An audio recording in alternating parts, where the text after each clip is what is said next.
to Storyboard. I'm Shibani Gharat.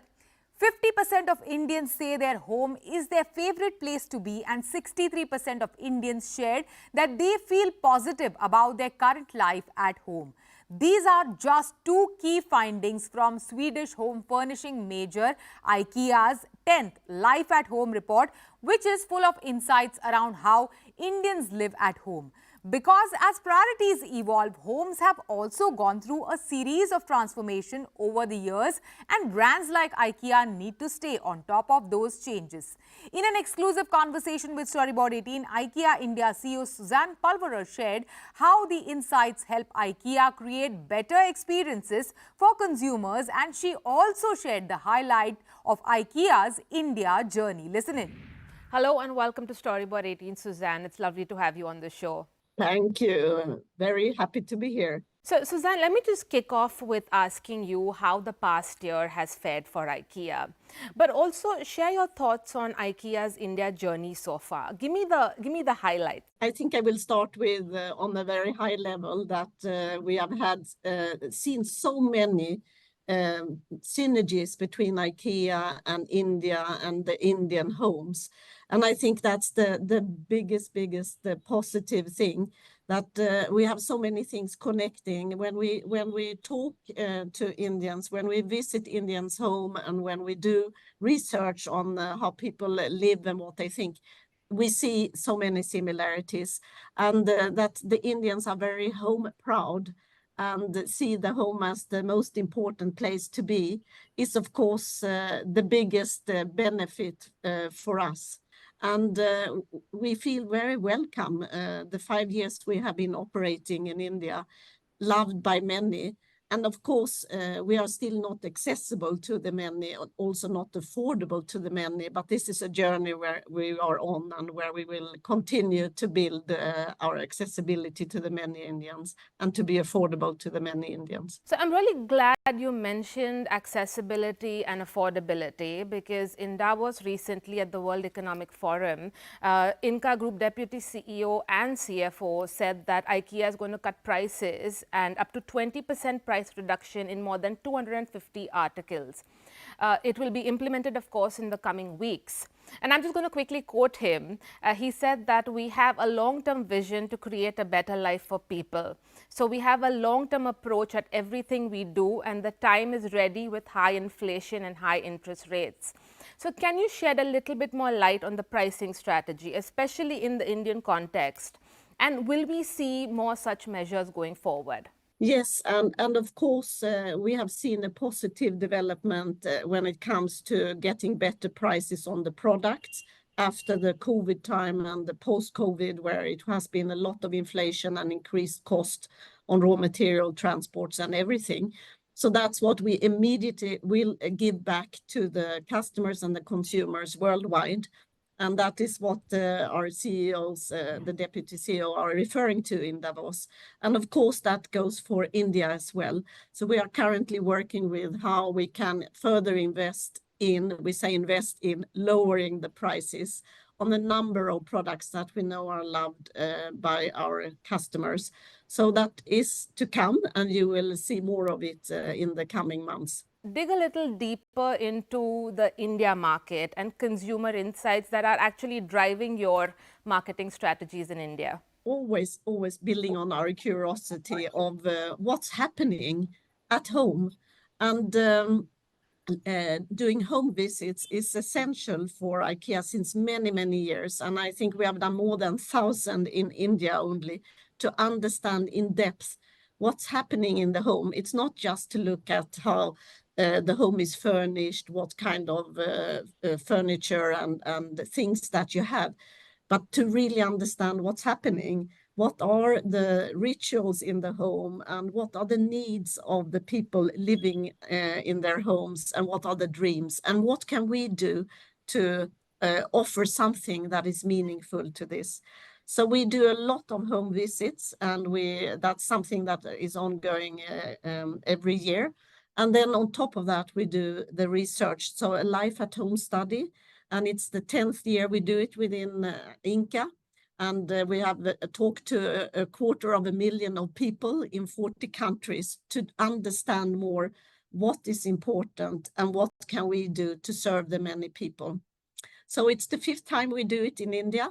And of course, every time we get the result, we get more insights, more understanding, and we can also then further develop our offer to better serve the many Indians.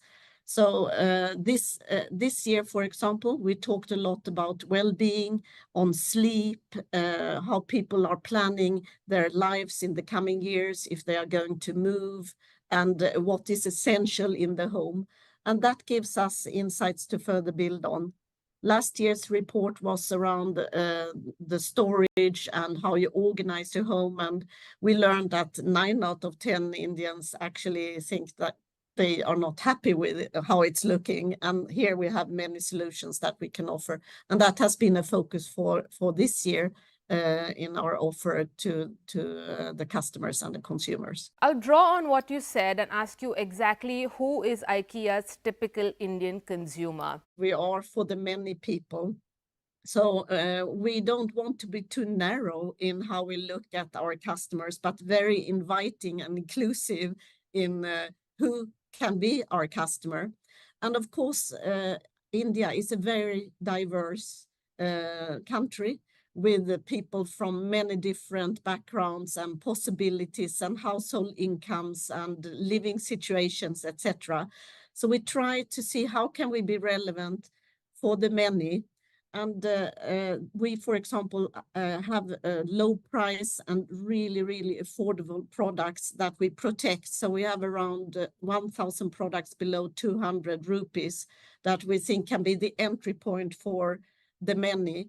And if they can't afford furniture, at least some accessories for the home, or try the food that you can and experience IKEA. So that's one way to meet the many. And then, of course, we have the full range when you maybe buy your apartment and you want to both have a kitchen, have storage solutions, wardrobes, maybe the whole living room. Then we have solutions for the ones who are looking for that as well, and then everything between. Then I would say the many customers that come today and have been maybe exploring IKEA abroad, studied, traveled, living in the cities where we are currently present, and maybe a little bit on the younger side. These are the main target groups that come. But if you come to the store, you will see all kinds of customers, and of course everyone is welcome. You know, it's really interesting to me because IKEA has this iconic catalog, a physical book that was almost like a collectible for an entire generation of shoppers. It was such a key part of experiencing the brand. Which brings me to my next question for you, Susanne, about how the buyer's experience and journey has changed or evolved. In India, especially where offline shopping is still preferred, even as we make this digital leap and use mobile channels to shop, and the number of online shoppers is increasing rapidly as well. So how is IKEA responding to these changes? It has been a big shift for IKEA, if we talk overall, to move from the brick and mortar, from a very successful way of meeting customers with the big blue boxes where you can have the full experience, a full day out with all activities that you can have and the inspiration you get in the store, to new ways of meeting new needs that consumers have, to be accessible, to make it a smoother journey, to also be able to consume online. What I see here coming in to India, it's easier when we start from scratch and we are already building the omni-channel IKEA here, compared to countries where we are more mature and have to turn. And India is a very fast evolving society, and the digitalization grade is amazing. The competence that we have on the digital side, incredible. So I think we can drive a lot of development that is to the benefit of the bigger IKEA in India. And we need to think omni-channel, whatever channel the customer consumer wants to meet us, we need to make that possible. So it's a mix, and also the formats we have learned over the years that, yes, the full experience in a flagship store we believe a lot in, but we need to complement it with also smaller size formats to be more accessible and closer to where people live. So this Life at Home report that came now just some week back shows that when we ask Indians how they look upon the future in a 2 years perspective, 71% say they have a positive outlook. And if we compare to global, it's 47%. People believe in the future. And then we ask about the home, and they say sleep and well-being is one of the most important things for them. And I think here we are also planning to go bigger in the next year. We asked about how Indians see moving, if they will move in the coming years, and it's a quite high figure of people moving. Now I don't have it just here, but I think 50% or 56% are planning to move within the 2 coming years. And of course, we know when you move, you will have a lot of needs for home furnishing and new solutions. It is time for a short break. On the other side, we have Yanis Dosios, Chief Commercial Officer of IKEAs, who gives us an inside view of the opportunities and challenges in AdTech.